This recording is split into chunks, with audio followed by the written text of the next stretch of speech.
Bonjour. Bonjour, Catherine Prévost, directrice adjointe des hôpitaux du Pays du Mont-Blanc. Donc, je vais vous présenter avec le docteur Bruin un point de situation de l'épidémie et de son impact sur l'hôpital. Donc, la Haute-Savoie, en raison de sa proximité avec la Suisse, reste l'un des départements français le plus touché par l'épidémie. Ce qu'on appelle le taux d'incidence, c'est-à-dire le nombre de contaminations pour 100 000 habitants, est aujourd'hui de 580 et reste donc à un niveau très élevé. Cependant, il est important de dire que le confinement porte ses fruits puisque ce taux était supérieur à 1000 il y a une quinzaine de jours. En ce qui concerne les hôpitaux du Pays du Mont-Blanc, nous observons que le nombre de patients hospitalisés pour cause de Covid n'augmente plus depuis le début de la semaine. Hier, donc le 19 novembre, nous comptions 75 patients hospitalisés, dont 5 en soins critiques. Donc au total, c'est plus de la moitié des lits de l'hôpital qui sont occupés par des patients atteints par la Covid. La situation de nos deux EHPAD, Sallanches et Chamonix, reste satisfaisante puisque aucun résident à ce jour n'est contaminé. Je vous rappelle que la visite des patients hospitalisés reste strictement encadrée et que lorsque vous devez venir aux urgences, le nombre d'accompagnants est strictement limité pour votre sécurité. Je vous remercie. Bien, comme l'a dit Madame Prévost, nous sommes actuellement, je pense, arrivés à un pic de cette seconde vague. Sur ce schéma, vous voyez ici la première vague de mars-avril et puis la situation actuelle ici. Donc nous avons un plateau, mais qui reste à un niveau élevé.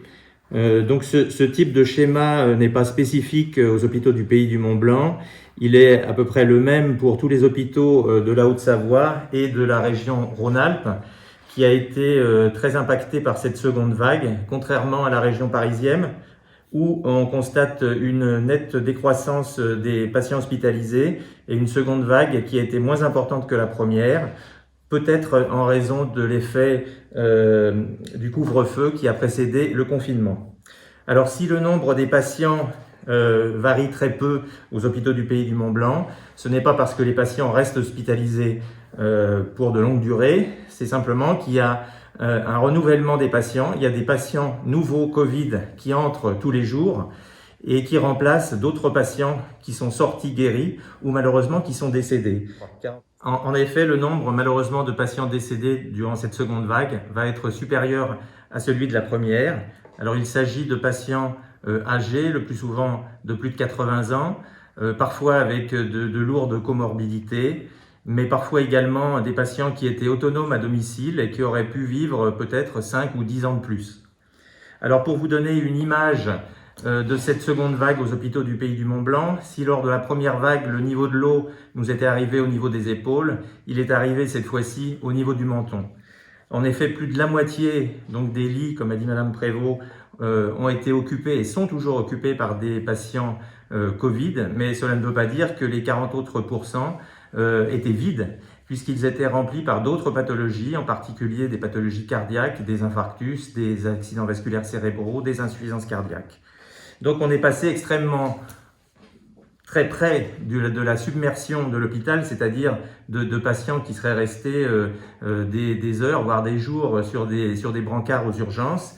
Et on a évité le scénario du pire uniquement grâce à la déprogrammation massive des interventions chirurgicales qui ont permis de vider les services de chirurgie et puis le redéploiement du personnel de chirurgie vers les services de médecine. Donc, si vous comprenez l'état d'esprit du personnel des hôpitaux du Pays du Mont-Blanc aujourd'hui, c'est la peur d'une troisième vague éventuelle qui pourrait être encore supérieure à celle de la deuxième vague. Et donc, comment éviter une nouvelle vague supplémentaire? Eh bien, tout va dépendre de la façon dont va se passer le déconfinement, le deuxième déconfinement. Donc, cela va être en rapport avec les décisions qui vont être prises au niveau gouvernemental, mais également la façon dont tout un chacun va respecter ces mesures.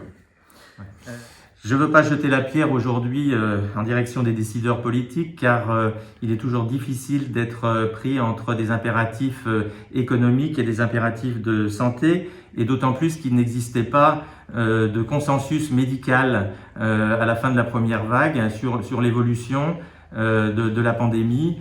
En effet, certains épidémiologistes et infectiologues avaient prédit cette seconde vague, alors que d'autres pensaient que le virus allait disparaître de lui-même ou qu'il serait saisonnier, c'est-à-dire qu'il reviendrait au début de l'année prochaine. On voit qu'il n'en a rien été et que le virus a continué à circuler pendant toute cette période où il n'y avait pas d'hospitalisation, tout simplement parce que les personnes qui ont été infectés étaient des personnes jeunes, donc pendant les vacances d'été, et que ces personnes n'ont pas été hospitalisées et sont donc passées, si on peut dire, sous le niveau des radars. En conclusion, nous savons aujourd'hui ce qui se passe lorsqu'on gère mal un déconfinement avec ce nouveau virus. Ni le gouvernement, ni chacun d'entre nous ne pourra donc dire qu'il n'était pas prévenu. Merci.